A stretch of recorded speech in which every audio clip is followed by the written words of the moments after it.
O governo de Donald Trump decidiu aplicar sanções ao ministro Alexandre de Moraes do Supremo Tribunal Federal com base na Lei Magnitsky, instrumento usado para punir estrangeiros acusados de abusos, como, por exemplo, violações de direitos humanos ou corrupção. A decisão foi publicada pelo Escritório de Controle de Ativos Estrangeiros do Departamento do Tesouro americano, que tem lá uma sigla em inglês que em português seria OFAC, O-F-A-C. De acordo com o governo Trump, todos os bens de Moraes nos Estados Unidos foram bloqueados. Criada em 2012 em resposta à morte do advogado russo Sergei Magnitsky, a lei autoriza, por exemplo, o congelamento de ativos que essas pessoas possuam nos Estados Unidos, proibição de entrada no país, suspensão de vistos e restrições a transações financeiras com cidadãos ou empresas americanas. Em 2016, a lei foi ampliada para ter alcance global, podendo atingir pessoas de qualquer país. Outra restrição é que cidadãos americanos não poderão fazer negócios com o ministro do Supremo. O secretário do Tesouro dos Estados Unidos, Scott Bessent, afirmou que a sanção é uma resposta à caça às bruxas encabeçada por Moraes. Bessent citou nominalmente o ex-presidente Jair Bolsonaro, que é réu no caso da trama golpista. Eu vou ler agora um trecho do comunicado. Abro aspas. Alexandre de Moraes assumiu para si o papel de juiz e júri em uma caça às bruxas ilegal contra cidadãos e empresas dos Estados Unidos e do Brasil. Moraes é responsável por uma campanha opressiva de censura, detenções arbitrárias que violam os direitos humanos e processos judicializados com motivação política, inclusive contra o ex-presidente Jair Bolsonaro. A ação de hoje deixa claro que o Tesouro continuará responsabilizando aqueles que ameaçam os interesses dos Estados Unidos e as liberdades de nossos cidadãos. Fecho aspas. Também durante a tarde dessa quarta-feira, 30, o Departamento de Tesouro americano detalhou a aplicação das sanções a Moraes. Em comunicado, o governo Trump afirma que a nova sanção segue a revogação feita pelo Departamento de Estado dos Estados Unidos em 18 de julho do visto de Moraes e familiares por sua cumplicidade em ajudar e encorajar a campanha de censura ilegal feita por Moraes contra pessoas dos Estados Unidos em solo americano. E o Tesouro ressalta que, por meio de ações do ministro do STF, Moraes minou os direitos dos brasileiros e americanos à liberdade de expressão. O comunicado detalha ainda que todos os bens de Moraes que estejam nos Estados Unidos ou em posse ou controle de cidadãos norte-americanos estão bloqueados e devem ser reportados ao Escritório de Controle de Ativos Estrangeiros. Alvo de sanções do governo Trump, Moraes não possui bens ou investimentos nos Estados Unidos, segundo o jornal Valor Econômico. Apesar de não ter patrimônio no exterior, Moraes poderia enfrentar restrições financeiras indiretas, entre elas o recebimento de seu salário, que é depositado em conta no Banco do Brasil. Embora seja uma instituição financeira brasileira, o banco mantém operações interligadas com o sistema financeiro internacional, o SWIFT, o que pode gerar entraves caso haja bloqueios automáticos por instituições parceiras ou sistemas que operam sob jurisdição americana. Ao comentar a iniciativa do governo Trump contra Moraes, o secretário de Estado americano Marco Rubio escreveu no X, abro aspas, o presidente Trump e o Departamento de Tesouro aplicaram sanções ao ministro Alexandre de Moraes, do STF, no âmbito do programa de sanções Global Magnitsky por graves violações de direitos humanos. Que este seja um aviso para aqueles que atropelam os direitos fundamentais de seus compatriotas, as togas judiciais não podem protegê-los. Fecho aspas. Rubio afirmou também, em comunicado do Departamento de Estado americano, que Moraes foi punido por graves abusos de direitos humanos. E a nota acrescenta, aspas, Moraes abusou de sua autoridade ao se envolver em uma ação direcionada e politicamente motivada, destinada a silenciar críticos políticos por meio da emissão de ordens secretas que obrigavam plataformas online, incluindo empresas de mídia social dos Estados Unidos, a banir as contas de indivíduos que postassem discursos protegidos. Moraes abusou ainda mais de sua posição ao autorizar prisões preventivas injustas e minar a liberdade de expressão.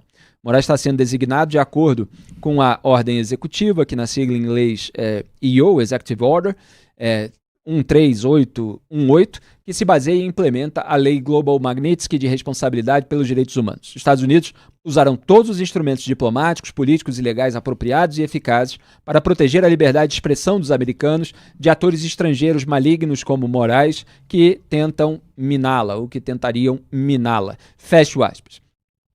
Muito bem. Duda Teixeira, o que você destaca antes de fazer aqui análise sobre responsabilidades, etc., mais de explicação dos efeitos práticos dessa questão? Efeitos práticos serão gravíssimos para o Alexandre de Moraes. Esse anúncio de hoje, a maneira como foi feita, são uma baita paulada no ministro do Supremo Tribunal Federal. Primeiro, para a reputação dele. Ele tem ali um discurso, ele e outros ministros do STF, mas de dizer que estamos aqui defendendo a democracia brasileira, aqui rege o império da lei, e de repente, quando vem essa decisão americana de aplicar sanções a ele, a justificativa ali do que o Moraes fez para merecer essa punição, ela é muito detalhada, né? São várias frases ali para dizer, olha, mandou derrubar contas de pessoas, mandou derrubar publicações, derrubou empresas americanas, aplicou multa, e vai, né? Então, assim, fica muito difícil o Moraes, que ele, como Barroso, são muito preocupados com essa imagem que eles projetam no Brasil e no mundo. Vem uma lei Magnitsky como essa, claro que pega muito mal. E além disso, eu também conversei com várias pessoas hoje para tentar entender aí a dimensão do que aconteceu hoje. E não é pouca coisa, mas uma fonte me disse o seguinte: o Alexandre de Moraes ele vai voltar para a Idade da Pedra. O que quer dizer isso?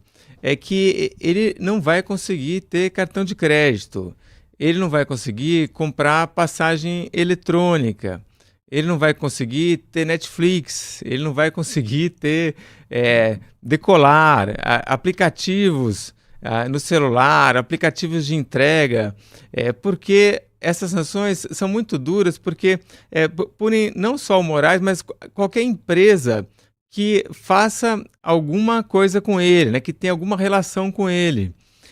E aí pode ser tanto uma relação de cliente, como pode ser uma pessoa que vai lá e ajuda ele a fazer alguma coisa. E aí, com medo de também ser alvo das sanções, você tem instituições financeiras, empresas de aplicativos tal, que vão evitar, vão bloquear o CPF dele, o nome dele, para realmente não ter qualquer vínculo, para não correr um risco de uma punição dos Estados Unidos. Olha, a revista Cruzoé foi a primeira vítima de censura determinada pelo então relator do inquérito das fake news, que depois virou uma espécie de relator geral da República, porque houve vários outros inquéritos em que ele relatou com uma concentração de poder nunca antes vista nesse país. Isso aconteceu em 2019, está tudo contado no maior detalhamento possível no meu artigo, que é uma cronologia, 6 anos de inquérito das fake news, conheça a sua verdadeira história, procurem em omantagonista.com.br. Então, há mais de 6 anos que nós criticamos o Moraes pelo autoritarismo, por essas decisões arbitrárias. Agora, diferentemente de ativistas, seja de qual lado for, né, do lado lulista que defende, do lado bolsonarista que ataca, nós sabemos separar decisões, votos e condutas, inclusive, dos alvos. Então, nessa nota americana, o Duda falou detalhado no sentido de que mostra ali o que o Moraes fez contra o cidadão americano, contra a empresa americana, aquilo que está fora da própria compreensão nos Estados Unidos de liberdade de expressão. Agora, não traz nenhum argumento detalhado a respeito do caso de Jair Bolsonaro. Então não se pega ali o relatório da Polícia Federal, não se pega o relatório da Procuradoria-Geral da República, não se faz uma análise das atitudes de acordo com os dispositivos legais do Brasil, isso não se faz. Se trata como uma injustiça, como um caça às bruxas, que eu já falei aqui, é uma maneira que o Trump utiliza para limpar a própria barra dele dentro da sociedade americana, apontando todos os políticos de protagonismo e que sejam num campo ideológico mais à direita daquela esquerda radical, que sejam alvo de processo nos seus respectivos países, e aí aponta todos como perseguidos, como ele próprio, Donald Trump, foi nos Estados Unidos. Então ele fez isso com a Marine Le Pen na França, ele fez isso com Benjamin Netanyahu, num caso que não tem nada a ver com a guerra, é uma acusação interna lá do Poder Judiciário em Israel, e ele faz isso com Jair Bolsonaro, além de ele próprio. E aí, quando a nota se refere também ao caso de Jair Bolsonaro, ou até a casos que envolvam exclusivamente brasileiros e não pessoas que têm cidadania americana ou empresa americana, o governo Trump passa a atuar de uma maneira que é como se fosse um tribunal internacional. Existem tribunais internacionais, existe a Corte Interamericana dos Direitos Humanos, existe o Tribunal Penal Internacional, existem organismos, etc., ao qual se recorre eventualmente diante de violações de direitos humanos, pelo menos alegadas, claro que cada caso precisa ser analisado, nos respectivos países de origem. Agora, o governo Trump, na sua alegação para tornar o Moraes alvo de sanção, não se limitou àquilo que eu até tinha falado, que é legítimo, como fez no caso ali da restrição de vistos, né? Pelo menos em algumas alegações, né? Que ele censurou cidadão e empresa americana, ele entrou ali na nossa jurisdição, ele não fez o devido processo legal, não fez os procedimentos internacionais necessários. Logo, se ele acha que pode censurar virtualmente, que seja nossos cidadãos e nossas empresas, ele também não vai deixar ele entrar aqui no nosso país. Até aí, ok. É que agora vem uma posição dos Estados Unidos de punir o Moraes, de retaliar o Moraes, também porque tem o argumento ali de origem, mas eles colocam outras alegações. Também porque o Moraes estaria sendo injusto com brasileiros. Certo? Então são os Estados Unidos punindo o Moraes por fazer contra os brasileiros algo que os próprios americanos consideram injusto. Porque são brasileiros que são aliados do governo Trump, também tem esse componente político.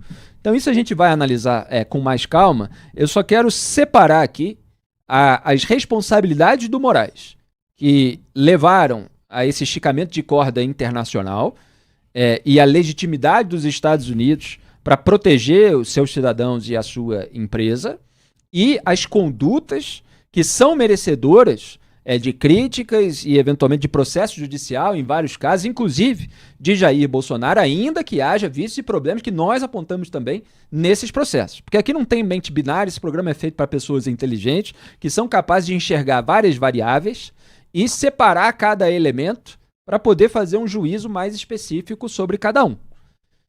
Então aqui não se vai limpar a sujeira bolsonarista na sujeira do Moraes e nem o contrário. Nós criticamos que as pessoas sem foro privilegiado fossem julgadas diretamente no Supremo Tribunal Federal, que o relator seja também vítima e um monte de funções que ele concentrou de poder, que fosse realizado na primeira turma o julgamento de Jair Bolsonaro e não no plenário. No entanto, as condutas de Jair Bolsonaro merecem, para dizer o mínimo, uma discussão jurídica. Porque ele foi, depois de derrotado eleitoralmente, consultar os chefes das Forças Armadas para fazer um golpe de Estado travestido de medida constitucional, o que não aconteceu porque os então comandantes do Exército, Marco Antônio Freire Gomes, e da Aeronáutica, Carlos de Almeida Batista Júnior, recusaram o plano de Jair Bolsonaro e resistiram bravamente às pressões feitas pelo grupo político de Jair Bolsonaro. Ele próprio insuflou manifestantes, como nós mostramos em vídeo, dizendo quem decide para onde vai as Forças Armadas são vocês. Ele, o seu vice, general Braga Neto, na chapa derrotada, que foi ministro do seu governo, mandou infernizar a vida do Batista Júnior e da família dele, fazendo uma pressão ali imensa com essa espécie de jagunço virtual.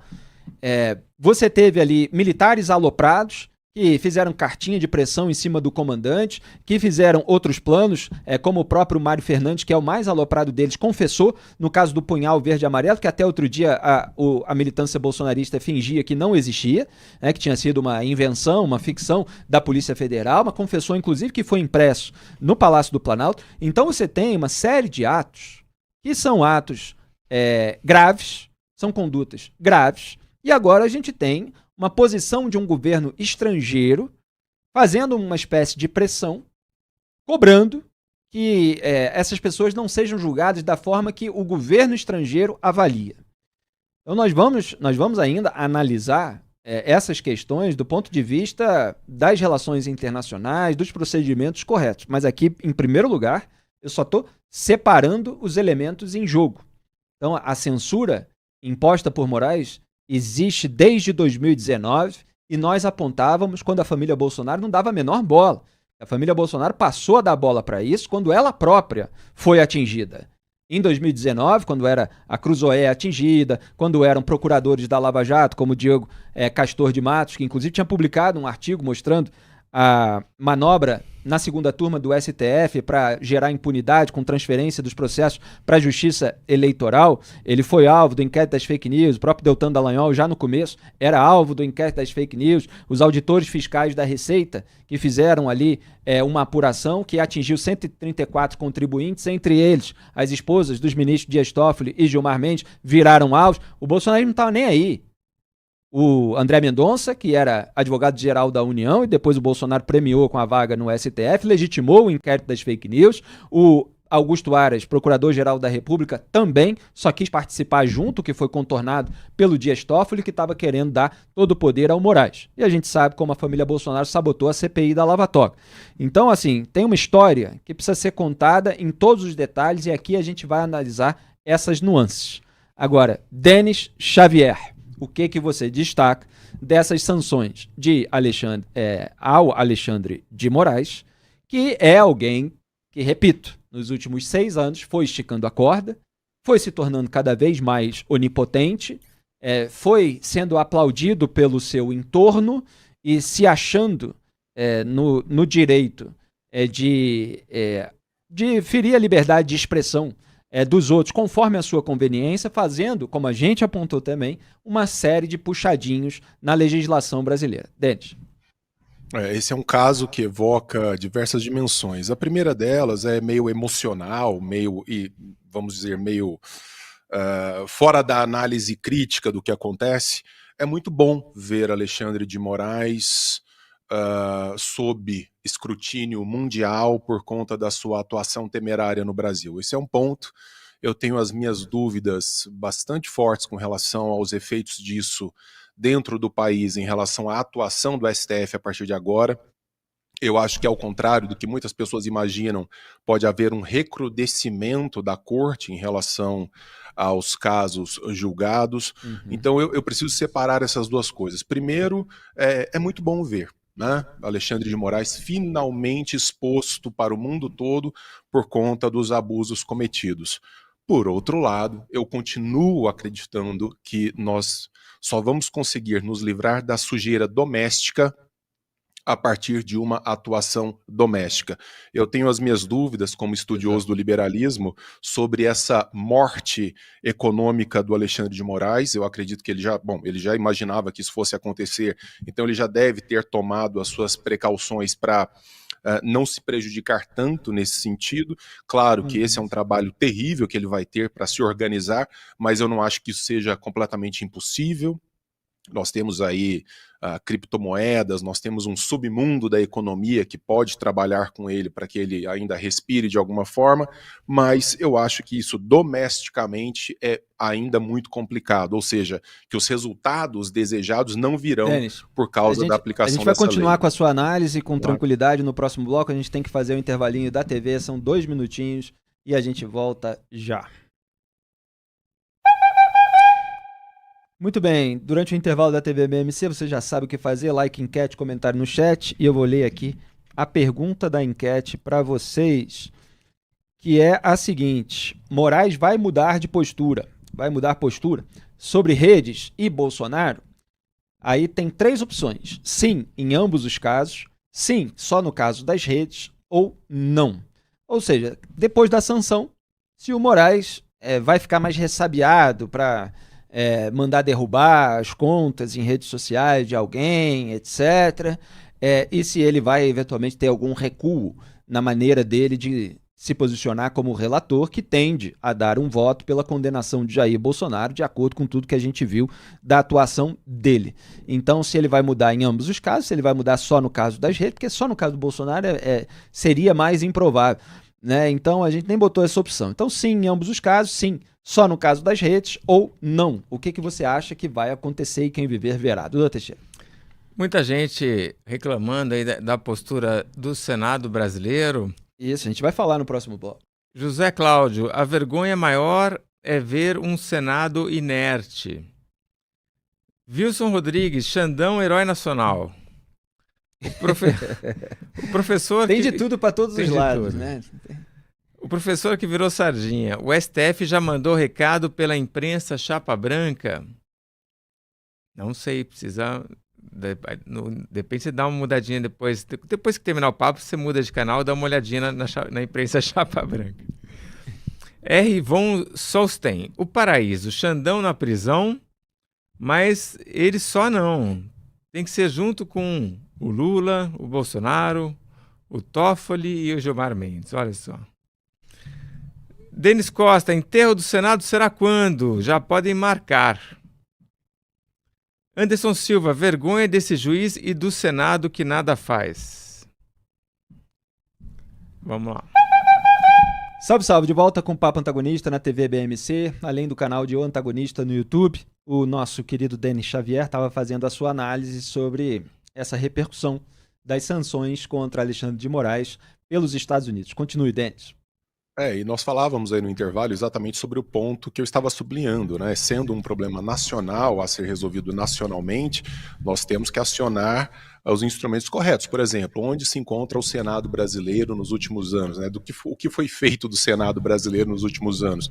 Ali deveria ser o nosso ponto de pressão maior, exatamente para que resultados efetivos possam vir. Então eu acho que foi aí, os gregos chamariam isso de kairos, a coisa exata no momento correto, trazendo um resultado festivo para a família Bolsonaro no primeiro momento, mas sem efeitos práticos, a não ser que domesticamente a gente tome vergonha na cara. E a lei Magnitsky, que foi aplicada hoje contra o Alexandre de Moraes, ela também veio, e principalmente, da ação da Rumble, né, uma empresa americana, Duda Teixeira, de reação à censura imposta pelo Alexandre de Moraes. Ela reagiu de uma maneira crítica, ela provocou o governo americano a agir. Então você teve uma reação nos próprios Estados Unidos contra o Alexandre de Moraes, independentemente dessa atuação política de Eduardo Bolsonaro junto a autoridades americanas. Os empresários americanos foram muito importantes, tanto na sanção da Magnitsky quanto nesse tarifaço. Você citou a Rumble, teve também o Elon Musk, né, que é o dono do X, que foi bloqueado aqui no Brasil inteiro. Né? O Elon Musk, aliás, que fez ali as primeiras mensagens diretamente ao Alexandre de Moraes na rede social, né? Começou a fazer críticas. E a gente também vê os dedos, as digitais dos empresários americanos no decreto do tarifaço. E por quê? Porque o decreto, no anexo, traz uma lista enorme de isenções, né? Produtos que não vão ter a tarifa de 50% para entrar nos Estados Unidos. E aí a gente vê claramente que são produtos que a gente poderia chamar estratégicos para os empresários americanos. Então, muito provavelmente é uma dedução, mas é uma dedução fácil de fazer. Os empresários americanos viram que eles seriam prejudicados, que eles precisam importar esses produtos do Brasil, não tem outros fornecedores, e aí atuaram ali junto do executivo americano para que essas isenções acontecessem. Então, são várias isenções, tá? Petróleo, por exemplo. Os Estados Unidos importam petróleo do Brasil, isso é fundamental. As aeronaves, né, aqui da Embraer, os americanos, a maior parte da frota doméstica americana, a Embraer acho que tem uma quantidade, acho que é o maior, né, principalmente desses jatos menores. E teve aço, suco de laranja, fertilizantes também, super estratégico, né? Precisa de fertilizante para plantar. Então, a gente vê claramente que teve uma atuação dos empresários americanos, tanto no tarifaço quanto na Magnitsky, e que isso acabou tendo resultado.